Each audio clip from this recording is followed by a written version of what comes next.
जा रहा है कि 4 सीट बीजेपी ने आरएलडी को दी है, डील हो चुकी है। तो बड़ी खबर, बीजेपी और आरएलडी में डील, बीजेपी ने आरएलडी को 4 सीट दी है। तो इस वक्त की बड़ी खबर, चुनाव से पहले आईएनडीआईए गठबंधन को बड़ा झटका लगा है। तो बड़ी खबर आपको बता रहे हैं इस वक्त की, जिस तरीके से 4 सीट पश्चिमी उत्तर प्रदेश की, ये 4 अहम सीट बताई जा रही है, जिस पर बातचीत हो चुकी है। और वहीं दूसरी ओर ये कहा जा रहा है आरएलडी के प्रवक्ता की तरफ से कि ऐसा कुछ भी नहीं, अगर कुछ भी नहीं तो ये क्लियर करना चाहिए आरएलडी की तरफ से या समाजवादी पार्टी की तरफ से। बताया जा रहा है कैराना, बागपत, अमरोहा और मथुरा 4 सीट पर आरएलडी बीजेपी के बीच बातचीत हो चुकी है। तो बड़ी खबर इस वक्त की आपको बता रहे हैं। हालांकि इससे पहले समाजवादी पार्टी ने ये बातें कही थी कि 7 सीट आरएलडी को दे रहे हैं वो, लेकिन सीट शेयरिंग को लेकर आईएनडीआईए की तरफ से कोई पुख्ता जवाब नहीं आया। लेकिन आज जिस तरीके से ये बड़ा उलटफेर बताया जा रहा है उत्तर प्रदेश की सियासत को लेकर, आरएलडी की पैठ पश्चिमी यूपी में, जिसे जाटलैंड भी कहते हैं, और किसानों में अच्छी लोकप्रियता जैन की है। लेकिन कहा जाए 14 और 19 का चुनाव लोकसभा में कुछ बेहतर नहीं, लेकिन विधानसभा में कुछ बेहतर करने की कोशिश, वो भी 22 में जब समाजवादी पार्टी के साथ आरएलडी एक साथ होकर चुनाव लड़ते हैं, तब जाकर कुछ बेहतर हो पाता है। हालांकि इससे पहले भी आरएलडी कई बार रह रहकर चुनाव से पहले अपने फैसले बदलती रहती है।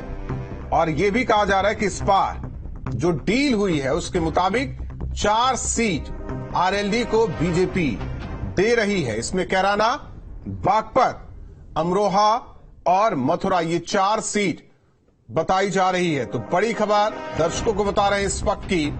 हालांकि दोनों पार्टियों यानी कि आरएलडी, राष्ट्रीय लोकदल, समाजवादी पार्टी की तरफ से इस बात को नकारा जा रहा है, लेकिन अंदर खाने बड़ी खबर आपको बता रहे हैं। यूपी में लोकसभा से पहले बड़ा झटका कह सकते हैं समाजवादी पार्टी को, आईएनडीआईए को। जयंत चौधरी के साथ बीजेपी की डील पक्की हो चुकी है। जयंत चौधरी को 4 सीट बीजेपी दे रही है। कैराना, बागपत, अमरोहा और मथुरा, ये 4 सीट बताया जा रहा है। तो बड़ी खबर इस वक्त की उत्तर प्रदेश की सियासत से जुड़ी हुई, लोकसभा चुनाव 2024 से पहले ये बड़ी खबर, जिस तरीके से 4 सीट पर सहमति बनी है, डील पक्की मानी जा रही है बीजेपी और आरएलडी के बीच। कैराना, बागपत, अमरोहा और मथुरा सीट। अशोक पांडे हमारे साथ बीजेपी नेता जुड़ चुके हैं। अशोक पांडे जी, खबर है कि आरएलडी और बीजेपी के बीच डील हो चुकी है। आपकी पार्टी 4 सीट दे रही है, कैराना, बागपत, अमरोहा, मथुरा। देखिए, आपको बता दें कि राजनीति में कोई अस्थायी दोस्त और दुश्मन नहीं होता। एक बात। दूसरी बात, अजीत सिंह जी हम लोग के गठबंधन में रहे हैं और निश्चित तौर पे मेरा ये मानना है कि राजनीति में कोई दोस्त अस्थायी दुश्मन नहीं होता। अगर ऐसी बात है तो निश्चित तौर पे हमारे साथ रहेंगे। हमारे जितने भी गठबंधन के लोग हैं हमारे साथ अस्थायी हैं, लगभग सभी प्रसन्न हैं। राजेंद्र अग्रवाल जी हमारे साथ जुड़ रहे हैं। राजेंद्र अग्रवाल जी, लोकसभा चुनाव से पहले बड़ा परिवर्तन देखा जा रहा है उत्तर प्रदेश की सियासत में। जयंत चौधरी बीजेपी के साथ।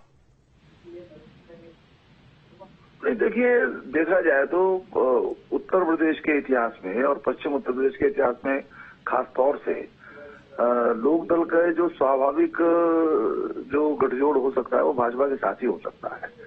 और आप ये भी देखिएगा कि जब भी वो भाजपा के साथ वो रहे हैं तब उनको भी लाभ हुआ है, भाजपा को भी लाभ हुआ है, लेकिन उनको लाभ हुआ है। कुल मिलाकर के गठबंधन सफल रहा है। अब वो पता नहीं, कुछ तो कभी कभी कोई दुविधा हो जाती होगी, मैं उस पर कोई टिप्पणी नहीं करना चाहता। वो आ रहे हैं तो अच्छा है, स्वागत है। और निश्चित रूप से पश्चिम उत्तर प्रदेश के अंदर विशेषकर और इसका प्रभाव होगा। और जो जिली जीत है एनडीए की, गठबंधन की, वो और भी सुनिश्चित हो जाएगी, और भी बड़ी जीत हो जाएगी। यानी पहले ही कि टारगेट करके चल रहे हैं कि 80 सीटें हम जीतेंगे, उसमें हमको और अधिक बड़े मार्जिन के साथ हम लोग जीतेंगे। राजेंद्र जी, INDIA में 2 आई आप लोग ले गए, बस एनडीए बचा है। नहीं देखिए, INDIA तो कुछ था ही नहीं। वो जो है उसका ना कोई वैचारिक साम्य था उसके अंदर, ना उसकी कोई विजन था, ना उनकी कोई साख थी। अब वो ऐसे भी जोड़ दिया था। और अब होता क्या है कि केवल आप मोदी जी के विरोध के नाम पर आप राजनीति करो, उसमें यश प्राप्त नहीं होता। आपका अपना कुछ एजेंडा रहा हो, आपको अवसर मिले हैं शासन करने के, प्रदेश में भी केंद्र में भी, आपने परफॉर्म किया नहीं तब, तो आपके पास ना साख थी, आपके पास ना कोई विजन था, ना आपका कोई कार्यक्रम था। मोदी जी का विरोध करने के नाम पर आप इकट्ठा हो गए, तो उसको बिखरना ही था। और महत्वाकांक्षी जो नेता हैं तो वो अपने अपने एजेंडे हैं, दूसरे पार्टी का प्रयोग करके वो अपना हित साधना चाहते थे। तो बस इसीलिए झगड़ा होना ही स्वाभाविक तौर हो गया है। तो मजबूत होगी, मतलब एनडीए का कुनबा मजबूत होगा और पश्चिमी उत्तर प्रदेश में बेहतर सीटें निकलेंगी आप लोगों की। स्वाभाविक रूप से। हाँ, ठीक है जी। धन्यवाद राजेंद्र अग्रवाल जी हमारे साथ जुड़ने के लिए और अपनी प्रतिक्रिया देने के लिए। तो बड़ी खबर आपको बता रहे हैं इस वक्त की, जिस तरीके से उत्तर प्रदेश की राजनीति में बड़ा परिवर्तन बताया जा रहा है। अंदर खाने ये खबर है, सूत्रों के हवाले से खबर है। बीजेपी ने आरएलडी को 4 सीट दी है। कैराना, बागपत, अमरोहा, मथुरा सीट पर सहमति बनी है। शिव पांडे जी हमारे साथ लगातार जुड़े हुए हैं, बीजेपी के नेता हैं और भी बीजेपी के नेता प्रवक्ता जुड़े हैं, विपक्ष के नेता प्रवक्ता जुड़े हैं जाहिर तौर पर। लेकिन इस बीच बड़ी खबर दर्शकों को बता दें, बीजेपी और आरएलडी में डील पक्की हो चुकी है। भारतीय जनता पार्टी ने राष्ट्रीय लोकदल को 4 सीट दी है। हालांकि बस जयंत चौधरी की तरफ से इस खबर पर मोहर लगना बाकी, लेकिन अंदर खाने ये बड़ी खबर बता रहे हैं, चुनाव से पहले